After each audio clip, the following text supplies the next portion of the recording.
次は新橋、新橋。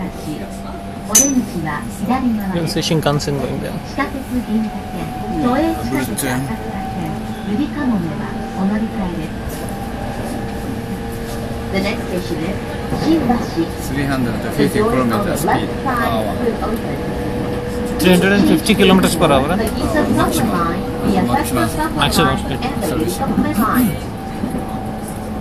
There's all snow on the tracks.